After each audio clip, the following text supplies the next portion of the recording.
Hello students, how are all of you? I hope all of you are fine. Student, welcome again in our Zero to Hero batch. Students, जैसे कि आप सभी जानते हैं, मैं आप सभी के साथ होती हूँ हमारी हिंदी भाषा को लेकर के। आज मैं फिर से आप सभी के साथ हूँ हमारी हिंदी भाषा के ही साथ। और जैसे कि आप सभी जानते हैं कि हम प्रीवियस लेक्चर्स से हम जवाहर नवोदय विद्यालय के इम्पॉर्टेंट आए हुए प्रश्नों को पढ़ रहे हैं, सैम्पल पेपर्स को सॉल्व कर रहे हैं। तो आज मैं फिर से आप सभी के साथ हूँ हमारे जवाहर नवोदय विद्यालय में आने वाले महत्वपूर्ण प्रश्नों के साथ। तो बच्चों, आज का वीडियो सेशन हम शुरू करेंगे। सबसे पहले आप चैनल को सब्सक्राइब कर दीजिए। चैनल को सब्सक्राइब करेंगे तो आपको सारे आ रहे वीडियो अपडेट्स मिलते रहेंगे, उनके नोटिफिकेशंस आपको मिलते रहेंगे। शेयर कीजिए एंड बेल आइकन को प्रेस कर दीजिए ताकि कोई भी नोटिफिकेशंस आप मिस ना करें। तो आज का हमारा क्या कंसेप्ट है? जवाहर नवोदय विद्यालय कक्षा 9 हिंदी भाषा महत्वपूर्ण प्रश्न। हिंदी भाषा में आने वाले हमारे कुछ महत्वपूर्ण प्रश्नों के बारे में हम डिस्कस करेंगे। ठीक है, तो चलिए शुरू करते हैं आज के वीडियो सेशन को बड़े ही सुंदर सुविचार के साथ। देखिए सुविचार क्या है। कभी भी खुद को कम मत समझो, आप जितना सोचते हैं उससे कहीं ज्यादा आप कर सकते हैं। यहाँ पर कहा गया है कि आप अपनी एबिलिटी, आप जितना एबल हैं, आप उसको कम नहीं समझिए। हर एक व्यक्ति के अंदर कुछ ना कुछ करने का टैलेंट होता है, तो आपको अपने टैलेंट को कम नहीं समझना है। आप खूब सारा एबल हैं और आप जितना कम अपने आप को सोचते हैं उससे कहीं अधिक आप ज्यादा रिजल्ट दे सकते हैं। तो हमें कभी भी अपनी कमियों को नहीं गिनना चाहिए, अपने अंदर आ रही चीजों को, उन सारी चीजों को नहीं गिनना चाहिए जिनको हम नहीं कर पाते। हमें अपने आप को कम नहीं समझना चाहिए। ओके स्टूडेंट्स, तो चलिए शुरू करते हैं इस बड़े ही सुंदर सुविचार के साथ। हमारा प्रश्न नंबर फर्स्ट देखिए क्या है। किस विकल्प में दोनों शब्द वृक्ष के पर्यायवाची हैं? ऐसा कौन सा विकल्प यहाँ पर है जिसमें दोनों शब्द वृक्ष शब्द के पर्यायवाची शब्द हैं? सबसे पहला तरु और हय। हय क्या होता है? सबसे पहले तो हमें वृक्ष शब्द का अर्थ पता होना चाहिए। वृक्ष शब्द का अर्थ क्या होता है? पौधे, है ना, पौधों से संबंधित है। ठीक है, मतलब जो परपोषी स्वपोषी होते हैं जितने भी पदार्थ, उन सबको हम वृक्ष कहते हैं, जो अपना पोषण खुद कर लेते हैं। तो ये तो हमें पता चल गया। अब यहाँ पर जो ऑप्शंस दिए गए हैं उनका मतलब भी हमें पता होना चाहिए। यहाँ पर क्या है? तरु और हय। तरु पेड़ का पर्यायवाची है, समान अर्थ रखता है, लेकिन हय जो है वो घोड़े का पर्यायवाची है, समान अर्थ घोड़े का है। घोटक और धरा, घोटक भी घोड़े का ही पर्यायवाची है और धरा किसका है? पृथ्वी का। तरु पेड़ और वट, वट क्या होता है? वट वृक्ष, वृक्ष होता है, वृक्ष को ही हम कहते हैं। तो ये दोनों हो गए समानार्थी शब्द किसके? वृक्ष के। पेड़ और आकाश ये भी नहीं है। तो ये तीनों ऑप्शंस तो हमारे हो गए हैं रोंग, क्योंकि इसमें हम वृक्ष से संबंधित एक एक ऑप्शन तो है लेकिन एक एक ऑप्शन नहीं आ रहा है, लेकिन हमें पर्यायवाची शब्द दोनों का ही चूज करना है। तो हमारा कौन सा उत्तर सही हुआ? ग, तरु और वट। तरु मीन्स भी वृक्ष होता है और वट भी वृक्ष को ही कहते हैं। तो ये हो गया एक साथ इनका समानार्थी शब्द या पर्यायवाची शब्द। अब बढ़ते हैं हमारे प्रश्न नंबर 2 की तरफ। देखिए हमारा प्रश्न नंबर 2 क्या है। ऐसे वाक्य जिनमें सरल वाक्य के साथ साथ कोई भी दूसरा उपवाक्य शामिल हो। ऐसे वाक्य जिसमें सरल वाक्य तो है पहले से ही, लेकिन उसके साथ एक और वाक्य शामिल हो। ठीक है, उस वाक्य को क्या कहते हैं? उस वाक्य को क्या कहेंगे? सरल वाक्य है लेकिन उसी के साथ साथ एक दूसरा वाक्य भी हो। यहाँ पर हमने अगर हमें कंसेप्चुअल वीडियो देखनी है तो हम वाक्य भेद की कंसेप्चुअल वीडियो देखेंगे, तब हमें समझ आएगा। वाक्य भेद जो है 2 भागों में बांटा है, अर्थ के आधार पर वाक्य भेद और रचना के आधार पर वाक्य भेद। लेकिन यहाँ पर हम इस वाले प्रश्न से रचना के आधार पर वाक्य भेद वाला प्रकरण पढ़ रहे हैं। तो आप पूरा इसको समझने के लिए कंसेप्चुअल वीडियो आपको देखनी पड़ेगी। कंसेप्चुअल वीडियो कैसे देखेंगे? आप सभी को एप्लीकेशन को लॉगिन करना होगा। एप्लीकेशन को लॉगिन करने के बाद अवेलेबल कोर्सेज को परचेज करना होगा, तब जाके आप कंसेप्चुअल वीडियोस देख पाएंगे। जल्दी से जल्दी आप चैनल को जल्दी से जल्दी आप एप्लीकेशन को लॉगिन कर लीजिए ताकि आप सभी को वहां पर अवेलेबल कोर्सेज जो हैं वो आपको अवेल हो जाएं और उनका आप कंसेप्चुअल वीडियोस देख करके इस तरह के आने वाले एंट्रेंस एग्जाम्स के क्वेश्चंस को आप सॉल्व कर पाएं। तो यहाँ पर पूछा है कि एक तो साधारण वाक्य हो और उसी साधारण वाक्य के साथ साथ एक और वाक्य वहां पर आ जाए, उस वाक्य को क्या कहते हैं? देखिए वाक्य 3 तरह के होते हैं रचना के आधार पर, सरल, संयुक्त और मिश्र। सरल वाक्य, साधारण वाक्य जो होगा, संयुक्त जब एक पहला उपवाक्य प्रधान उपवाक्य पर दूसरा उपवाक्य जो है वो निर्भर रहेगा। और अब बचता है मिश्र वाक्य। तो जब सरल वाक्य के साथ साथ एक और वाक्य आ जाता है उसको हम क्या कहते हैं, मिश्र वाक्य कहते हैं। तो यहाँ से हमारा उत्तर मिल गया, संयुक्त नहीं है, विशेष वाक्य नहीं है, मिश्र वाक्य है, साधारण वाक्य भी वह नहीं है, क्योंकि साधारण के साथ साथ एक और वाक्य वहां पर दिया गया है। चलिए देखते हैं अब हमारा प्रश्न नंबर 3, आस्तिक शब्द का विलोमार्थी शब्द कौन सा है। विलोमार्थी उल्टे अर्थ वाला, विलोम मीन्स उल्टा, अर्थी मीन्स अर्थ वाला। तो उल्टे अर्थ वाला शब्द हमें किसका बताना है, आस्तिक का। सबसे पहले तो हमें आस्तिक का शब्द अर्थ पता होना चाहिए कि आस्तिक शब्द का अर्थ क्या है। आस्तिक शब्द का अर्थ क्या आ रहा है, आस्तिक शब्द वे होते हैं जो ईश्वर पर विश्वास रखते हैं, जो ईश्वर पर विश्वास रखते हैं उन सबको हम क्या कहते हैं, आस्तिक। तो इसका उल्टा क्या हो गया, जो ईश्वर पर विश्वास नहीं रखते। तो देखिए, अपमान नहीं, ये तो नहीं है, अस्वस्थ ये भी नहीं है, नास्तिक और स्वतंत्र भी नहीं है। तो यहाँ पर हमें तुकांत शब्दों से भी पता चल पा रहा है कि वो आस्तिक है और नास्तिक है, दोनों के तुकांत शब्द से भी हमें पता चल रहा है। तो हमें पता चल गया कि यहाँ पर प्रश्न नंबर 3 का जो उत्तर है वो ग है, जिसका सही उत्तर है नास्तिक। ठीक है, आगे बढ़ते हैं प्रश्न नंबर 4 की तरफ। शुद्ध रूप छांटिए। अब हमें यहाँ पर क्या करना है, शुद्ध रूप छांटना है। सबसे पहले अगर हम ऊपर वाला शब्द पढ़ लेंगे तो ऊपर वाला शब्द पढ़ने से हमें पता चल जाएगा कि कौन से शब्द का शुद्ध रूप हमें छांटना है। फिर शुद्ध रूप का सबसे बेस्ट ट्रिक मैंने आपको पहले से ही शेयर किया हुआ है कि आप यहाँ पर जब भी शुद्ध रूप या वर्तनी शुद्धि के प्रश्न हल करते हैं तो सबसे पहले आपको उस शब्द का बार बार उच्चारण करके देखना है, जिससे आपको पता चलेगा कि वहां पर कौन सी मात्रा का प्रयोग हुआ है, कौन सा वर्ण आधा है और कौन सा पूरा है। तो पहला हम देख लेते हैं, यहाँ पर ऑप्शन जो दिया है क्या है, व्यक्तिकरण। व्यक्तिकरण, ठीक है, व्यक्तिकरण जब हम पढ़ रहे हैं तो या आधा नहीं आ रहा है वहां पे, व्यक्तिकरण ये तो नहीं है फर्स्ट वाला, ये देखिए व्यक्तिकरण यहाँ पर बिल्कुल सही आया हुआ है, व्यक्तिकरण और इनमें से कोई नहीं, इनमें से कोई नहीं है, व्यक्तिकरण नहीं है, व्यक्तिकरण पहले से ही हो गया। अब हमारा सही उत्तर कौन सा हो गया, ख, व्यक्तिकरण, ये हो गया हमारा सही उत्तर। अब देखते हैं प्रश्न नंबर 5।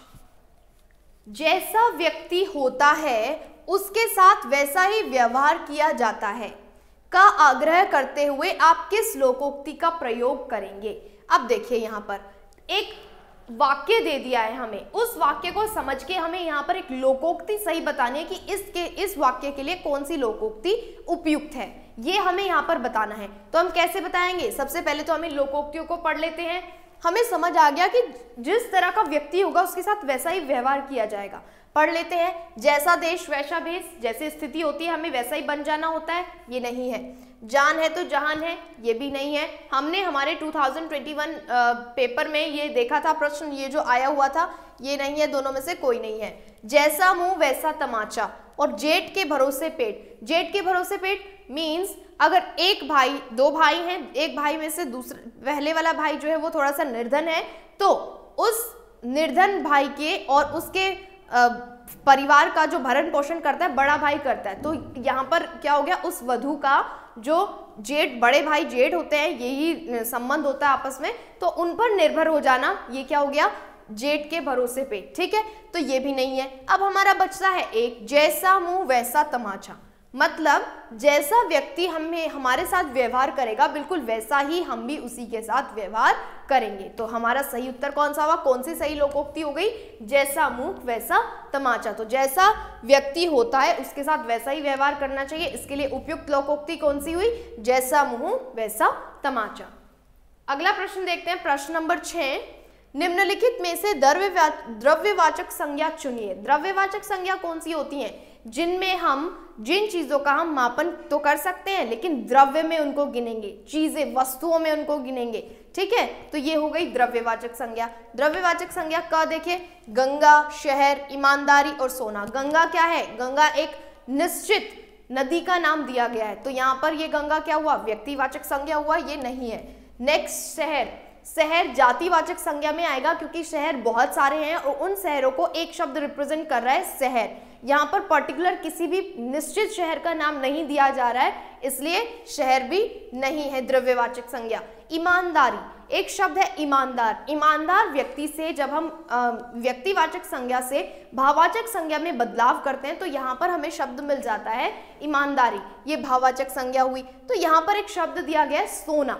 जी हाँ, यही द्रव्यवाचक संज्ञा है, क्योंकि इसका हम मापन कर सकते हैं और ये वस्तुओं में भी आता है। तो हमारा सही उत्तर कौन सा हुआ? घ, सोना। यही द्रव्यवाचक संज्ञा हो गई। अगला प्रश्न देखते हैं, प्रश्न नंबर 7। झ वर्ण का उच्चारण स्थान क्या है? हमने हमारे नवोदय जवाहर विद्यालय के एंट्रेंस एग्जाम्स में भी देखा था कि हमारे वर्ण विचार से भी कुछ प्रश्न थे, वहीं से ये प्रश्न दिया है कि झ वर्ण का उच्चारण स्थान क्या है। जब हम इस वर्ण का उच्चारण करते हैं तो ध्वनि जो है वो कहाँ से आती है? सबसे पहले दिया है मूर्धन्य, नहीं, हमारे तालव्य के पीछे वाला कठोर भाग जो है उसको मूर्धा कहते हैं, तो मूर्धन्य नहीं है। दंत, जब हम झ बोलते हैं तो क्या दांतों का प्रोसेस होता है? नहीं होता, तो मूर्धन्य नहीं है, दंत नहीं है। ओष्ठ्य, ओष्ठ से जब आवाज आए, ओष्ठ से जब ध्वनि आती है, जब हम किसी वर्ण का उच्चारण करते हैं, ओष्ठ्य भी नहीं है। तालव्य, तालु क्या होता है? हमारे जीभ के ऊपर वाले भाग को हम तालु कहते हैं, तो वहां पर उस स्थान को हम कह देते हैं तालव्य। तो जब हम झ शब्द का उच्चारण करते हैं, आप वापस उच्चारण करके देखिए, क्या हम तालु को छूते हैं? क्या हमारी जीवा जो है वो तालु को छू रही है? झ, यस। तो हमारा कौन सा उत्तर सही हो गया? घ, तालव्य। झ वर्ण का उच्चारण स्थान क्या हुआ? तालव्य। ठीक है, अब चलते हैं हमारे प्रश्न नंबर 8 की तरफ। तरंग शब्द का बहुवचन है, यहाँ पर वचनों से संबंधित, एक वस्तु का जो बोध कराए एक वचन, एक से अधिक वस्तु का जो बोध कराए बहुवचन। ठीक है, एक या एक से अधिक वस्तुओं का बोध कराने वाले शब्दों को हम वचन कहते हैं। कंसेप्चुअल्स वीडियो देखने के लिए आपको एप्लीकेशन को लॉगिन करना होगा। एप्लीकेशन को लॉगिन करके वहां पर अवेलेबल सारे कोर्सेज को अवेल करना होगा, वहां पर आपको कंसेप्चुअल्स वीडियोस मिल सकती हैं। चैनल सब्सक्राइब कर दीजिए, ये कंसेप्चुअल बेस्ड वीडियोस आपको वहां से भी मिल जाएंगी। ठीक है, तो यहाँ पर दिया तरंग, ये तरंग उस तरह का नहीं है, ये तरंग यहाँ पर जो दिया हुआ है, ठीक है, मात्रा या वर्तनी का यहाँ पर डिफरेंस है। फिर आ गया तरंगे, फिर तरंगी, और इनमें से कोई नहीं। तरंगी जो है एक अलग शब्द है जिसका अलग अर्थ है। ठीक है, तरंगी, तरंग वाला, तो ये भी नहीं है, इनमें से कोई नहीं, ये ऑप्शन नहीं है। तो हमारा बहुवचन शब्द कौन सा हो गया सही? ख, तरंगे। ये हो गया हमारा बहुवचन शब्द, जो तरंग शब्द का बहुवचन आ रहा है।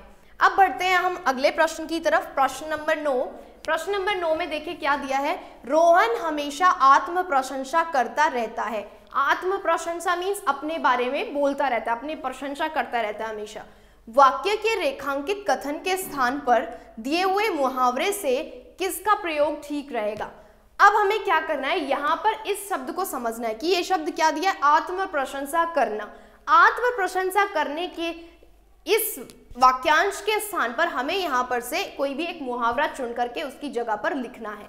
तो ये हमें सबसे पहले मुहावरों को पढ़ना होगा, उनका अर्थ निकालना होगा, जिसका अर्थ आत्म प्रशंसा करने के आसपास आएगा या जिसका अर्थ यही होगा उसको हम यहाँ पर सही उत्तर मार्क करेंगे। चलिए देखते हैं। अक्ल के घोड़े दौड़ाना मतलब खूब प्रयास कर लेना।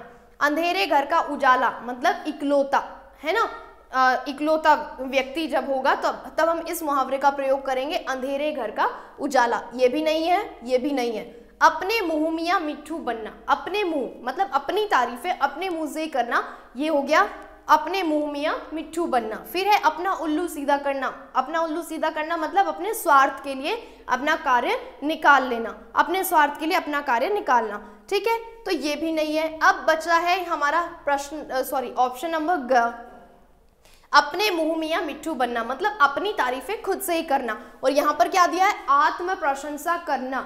आत्म मतलब खुद की, प्रशंसा मतलब तारीफें करना, तो क्या उसके लिए क्या मुहावरा प्रयुक्त हो जाएगा? अपने मुंह मियाँ मिट्ठू बनना। ये हो गया हमारा सही उत्तर प्रश्न नंबर 9 के लिए। अब देखते हैं प्रश्न नंबर 10 क्या दिया है। शब्द जो संज्ञा या सर्वनाम की विशेषता बताते हैं कहलाते हैं। जो शब्द संज्ञा या सर्वनाम की विशेषता बताते हैं उन शब्दों को हम क्या कहते हैं? संज्ञा क्या? हमारे आसपास दिखने वाली सारी नाम वाली चीजें जिनका हम कुछ ना कुछ नाम लेते हैं। हमारे आसपास हम अपने दिन प्रतिदिन के जीवन में हमारे आसपास बहुत सारी चीजें देखते हैं, खुद हम भी, हमारा नाम भी एक संज्ञा ही है। और सर्वनाम संज्ञा के स्थान पर प्रयुक्त हो रहे शब्दों को सर्वनाम कहते हैं। लेकिन प्रश्न क्या है? संज्ञा और सर्वनाम की विशेषता जो बताएगा, उसके बारे में जो बताएगा वो क्या है, उसका पूछा है कि वो क्या वस्तु है। निपात, निपात वो शब्द होते हैं जो किसी भी वाक्य पर जोर देकर कहे जाते हैं। ये पेंसिल मेरी ही है, तो यहाँ पर ही शब्द जो हुआ वो निपात शब्द हुआ। विस्मय आदि बोधक, जिन शब्दों से हमें विस्मय उत्पन्न हो, अरे ये कितनी सुंदर पेंसिल है, तो यहाँ पर थोड़ा सा विस्मय आ रहा है, आश्चर्य में है। सर्वनाम, सर्वनाम क्या होते हैं, जो संज्ञा की जगह प्रयुक्त हो, ये भी नहीं है, तो यहाँ पर बच जाता है विशेषण। एक ऑप्शन हमारा बचा, इनमें से तीनों में से कोई नहीं है, तो हमारा करेक्ट ऑप्शन यही निकल के आ गया कि विशेषण। तो संज्ञा और सर्वनाम की जो शब्द विशेषता बताते हैं उन शब्दों को हम क्या कहते हैं, विशेषण कहते हैं। तो हमारा सही ऑप्शन कौन सा हुआ, घ, विशेषण हमारा सही उत्तर हो गया। ठीक है बच्चों, तो इस तरह के आपको कंसेप्चुअल बेस्ड क्वेश्चंस, इस तरह के क्वेश्चंस आपको देखने को मिलेंगे आपके एंट्रेंस एग्जाम्स में। ये कुछ इंपॉर्टेंट क्वेश्चंस थे, ठीक है। इन्हीं के कॉन्सेप्चुअल वीडियोस देख करके आप कॉन्सेप्ट्स को समझ लेंगे तो आप आसानी से इन सारे क्वेश्चंस को सॉल्व कर पाएंगे। ओके स्टूडेंट्स, आई होप आपको अच्छे से समझ आ गया होगा। आप सभी एप्लीकेशन लॉगिन कीजिए, एप्लीकेशन पर अवेलेबल जो फैसिलिटीज हैं वो आपको देखिए क्या क्या मिलेंगी। सबसे पहले तो आपको कॉन्सेप्ट बेस्ड वीडियोस मिलेंगी, जो भी कॉन्सेप्ट, सपोज आपका कॉन्सेप्ट है विशेषण, तो विशेषण के बारे में वहां पर आपको पूरा एक्सप्लेन किया गया होगा, विशेषण क्या होते हैं और किन किन पार्ट्स में उसको डिवाइड किया गया है, उनकी परिभाषा और उदाहरण के साथ स्पष्टीकरण। ठीक है, फिर आपको टॉपिक वाइज क्विजेस मिलेंगी, जैसे आपने टॉपिक अलग अलग प्रकरणों को आप पढ़ते चले जाएंगे, उन्हीं प्रकरण के आधार पर आपको क्विजेस अवेलेबल मिलेंगी। फिर मिक्स क्विजेस, जितने भी प्रकरण सारे आप पढ़ लेंगे उन्हीं प्रकरण पर डिपेंड करते हुए मिक्स क्विजेस आपको मिलेंगी, ताकि आप देख सके कि जितना आपने वीडियो से पढ़ा आप उसको एनालिसिस कर पाएंगे अपने आप को कि आपने वीडियो से कितना सीखा। फिर आपको मिल जाता है सैंपल पेपर, प्रीवियस ईयर्स के सारे सैंपल पेपर्स आपको वहां पर मिलेंगे, ताकि आप प्रैक्टिस कर सके और देख सके, उन क्वेश्चंस को एनालाइज कर सके कि किस तरह के क्वेश्चंस आप फेस करने वाले हैं अपने एंट्रेंस एग्जाम्स में। फिर आपको यहाँ पर स्टूडेंट्स प्रीमियम टेलीग्राम ग्रुप आप ज्वाइन करने के लिए आपको रिक्वेस्ट डालनी है, या आपको प्रीमियम टेलीग्राम ग्रुप यहाँ पर मिलेगा जिसको आपको ज्वाइन करना है। इस ग्रुप का क्या एडवांटेज है, देखिए जिस तरह से आपको आपके स्कूल्स में, आपके कॉलेजेस में डेली स्केड्यूल आपको दिया होता है, या डेली स्केड्यूल के अकॉर्डिंग ही आप रीड करते हैं कि फर्स्ट लेक्चर आपका ये सब्जेक्ट, सेकंड लेक्चर ये सब्जेक्ट, इसी तरह से आपको आज कितना पोर्शन प्रिपेयर करना है नवोदय विद्यालय के लिए, वही पूरा स्केड्यूल यहाँ पर शेयर किया जाएगा। नेक्स्ट बेस्ट अपॉर्चुनिटी है उन स्टूडेंट्स के लिए जहां पर नेटवर्क्स अवेलेबल नहीं है, नेटवर्क्स की अच्छी अवेलेबिलिटी नहीं है, वो स्टूडेंट्स हमारा पेन ड्राइव कोर्स परचेज कर सकते हैं। पेन ड्राइव कोर्स में आपको किसी नेटवर्क की नीड नहीं है, सॉरी, आप यहाँ पर इस पेन ड्राइव को आप अपने पीसीज में, लैपटॉप्स में, अपने एंड्रॉइड्स में यूज कर सकते हैं, वहां पर नेटवर्क की कोई भी नीड नहीं है। सो स्टूडेंट्स, चैनल को सब्सक्राइब कर दीजिए, बेल आइकन को प्रेस कर दीजिए ताकि कोई भी नोटिफिकेशन आपकी ना छूटे। आप ये वीडियो को शेयर भी कीजिए ताकि दूसरे स्टूडेंट्स जो प्रिपरेशन कर रहे हैं उनको भी यहाँ से कोई कंसेप्ट ऐसा मिल जाए जिससे वो एग्जाम को क्रैक कर जाए। Thanks for watching students, I hope आपको अच्छे से क्लियर हो गए होंगे कंसेप्ट्स या ट्रिक्स जो भी मैंने आपको बताई हैं। अगर आपको कोई फीडबैक देना है देन आप हमारे ऑफिशियल नंबर्स पर कॉल कर सकते हैं या फिर कमेंट बॉक्स में अपना फीडबैक दे सकते हैं। Have a great day and thank you.